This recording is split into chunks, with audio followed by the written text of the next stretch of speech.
Wow, it's been a long time since I did a video. I just bought a camera to record my vlogs as well as follow my family around, but honestly, I love it, but I cannot figure out how to turn it into a Windows media file. It only records in .mov, so it's hard for me to edit anything because I don't have a program really that edits it, so I'm still figuring it out. So anyway, I'm back to using my webcam because I'm able to use Windows Movie Maker with it.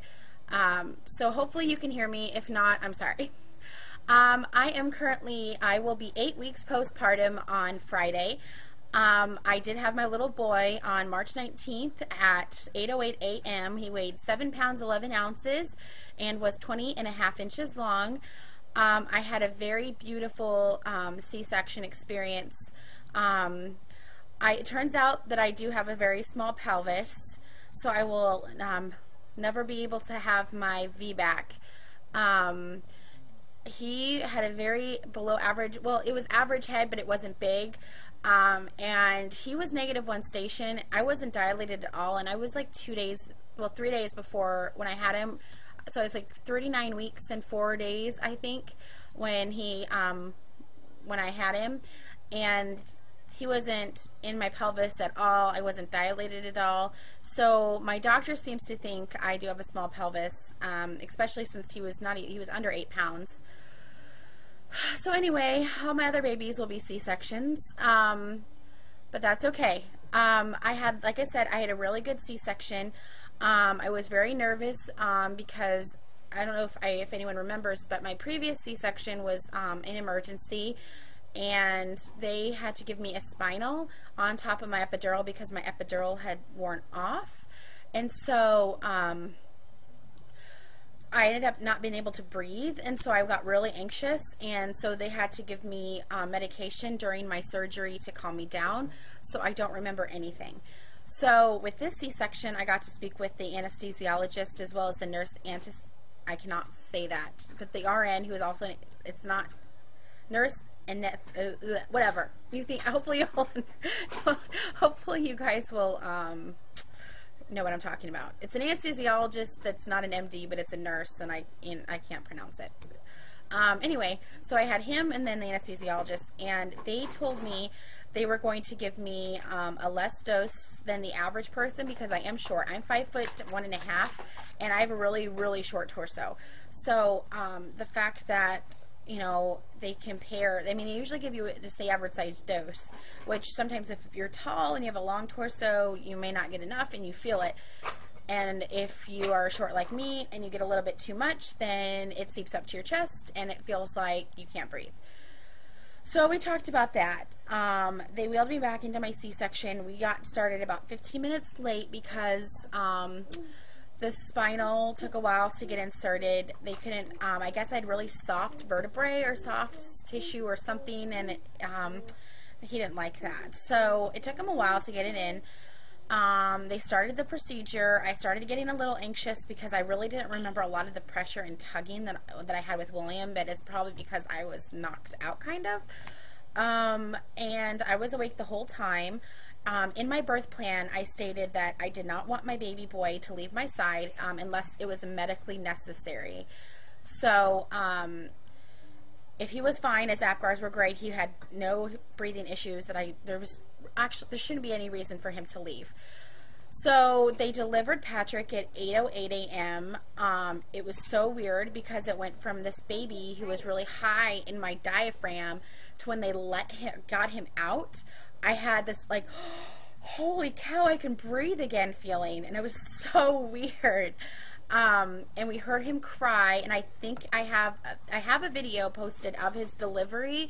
You can tell my husband and I were just hysterical, just in joy of seeing a healthy baby. And my OB in their hospital policy normally doesn't let the baby see the mom right away, but Dr. Guy knew how I really, really wanted this experience to be amazing. He actually gave him to me and let me kiss him and let me see him for a while before he handed him off to the nurse. Went back, did his Apgars. His Apgars were 8 and 9, which I was kind of surprised that they weren't 10 because, I don't know, maybe it was because he took a little bit longer to pink up. But had no breathing issues. They gave him back to my husband, and they sat next to me during the whole surgery, and they finished me up. They even finished stitching me. They never left my side, and it was great. And they wheeled me back to recovery, and they were going to have me do skin-to-skin contact, but I was shaking so badly that I said that I didn't feel comfortable doing that. I didn't want to drop him, but I did want a nurse, and I said, if my husband helps hold Patrick on me, then I would like to nurse. And so Patrick was rooting like as soon as he came out. Like the nurse was just like, oh my gosh, this kid is hungry. He was just rooting galore. And so as soon as they started getting him to my chest, he would have done the chest crawl for sure, because he would have done it. So they latched him, no problem. I did the football hold. My husband held him for me because I had the shakes so bad. That was the only bad experience of my surgery, was the shakes. Finally, after an hour and a half, I'm like, okay, I need something. And so they gave me Demerol, which I was so hesitant because I'm nursing and I didn't want to take hardly any medication. I didn't want it to affect my nursing. I didn't want to affect him. I wanted him alert. So I finally gave in because I really wanted to hold my baby. They brought the warmer next to my recovery bed, and did everything. They did his bath, they did his eye drops, they did his vitamin K shot, they did everything right next to me, and they gave him right back to me. And it was beautiful. I'm going to hopefully do a slideshow of all my birth pictures, because I know a lot of people, I know especially Lucy, you said that you wanted to know more about C-sections. I remember you asking me about that, because a lot of C-sections are really frowned down upon. And honestly, as much as I wanted to have a natural vaginal delivery after cesarean, my doctor did such a wonderful job making it as naturally as possible for me and my experience, that I wouldn't change anything about my birth. Patrick came out healthy. Granted, he had a little bit more fluid. I mean, he gagged up a lot of fluid that day as well as the next day, because C-section babies have a tendency to have more amniotic fluid in their chest compared to babies who are born vaginally, because they have the birth canal to squeeze all of that out, versus C-section babies don't have that to help get the amniotic fluid out. So he did that, which that was a little scary to me because I had to get the suction the nasal, whatever, the suction bulb, to get all of it out when he did that.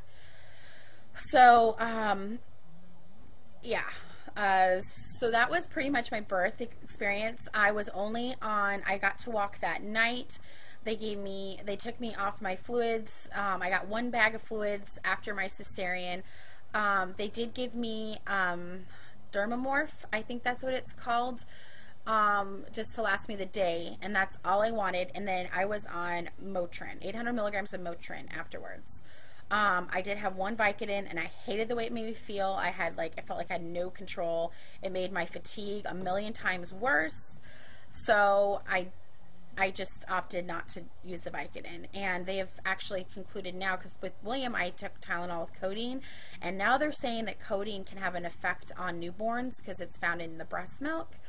So anyway, I was at the hospital. I checked in at 5:30 a.m. on Friday, March 19th, and I was discharged on Sunday, March 21st at, I think, 8:30 p.m. So it was a very easy stay. My milk came in on day 2.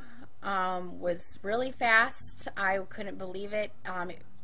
He had CD poops, right? Even before we left the hospital, he had enough wets. The lactation consultant came in and goes, "So you're my pro at breastfeeding because of how many wets and poopies Patrick was having during the day." And so it made me feel good, because with William, I had a really bad nursing experience with him because of the fact is I didn't have any breast stimulation for 12 hours after birth because he was in the critical care nursery, and so I had nothing, and so I was off to a bad start. So very better better experience for me. So I'm going to go ahead and end this video, and I'm going to make, this was kind of my birth story, and then I'm going to go ahead and make a part 2 and kind of talk to you all and catch you up about what's been going on, and I will talk to you then.